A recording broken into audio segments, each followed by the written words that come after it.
नमस्कार. North west direction वायव्य दिशेला कोणत्या गोष्टी असायला पाहिजेत? सगळ्यात प्रथम तर इकडे तुम्ही डॉक्युमेंट्स ठेवू शकता. आता हे डॉक्युमेंट्स तुमचे प्रॉपर्टी रिलेटेड असू शकतात किंवा कोर्टाशी रिलेटेड असू शकतात. आता कोर्टाचे डॉक्युमेंट्स का ठेवायचे? जर तुमची कोर्टात एखादी केस चालू आहे आणि तुम्हाला कोर्टातून सपोर्ट हवा आहे तर तुम्ही असे पेपर या डायरेक्शनला ठेवू शकता. तसंच इकडे किचनसुद्धा तुम्ही बनवू शकता. परंतु एक गोष्ट लक्षात घ्या, जी व्यक्ती किचनमध्ये काम करणार आहे तिचा फेस हा वेस्ट डायरेक्शनला असला पाहिजे. नमस्कार.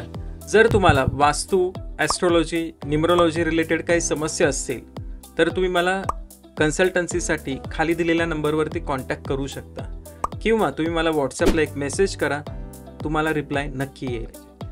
तसंच या डायरेक्शनला तुम्ही स्टेअर केस बनवू शकता. तुम्ही स्टोअर रूमसुद्धा या डायरेक्शनला बनवू शकता. धान्याचं भांडार या डायरेक्शनला करण्याचं रिझन एकच आहे की हवा खेळती राहते, धान्य जास्त काळ टिकू शकतं. इन्व्हर्टर तुम्ही या डायरेक्शनला ठेवू शकता. ज्या मुलीचा विवाह करायचा आहे किंवा विवाहाच्या वयात आलेली जी मुलगी आहे तिचा बेडरूम तुम्ही या डायरेक्शनला बनवू शकता.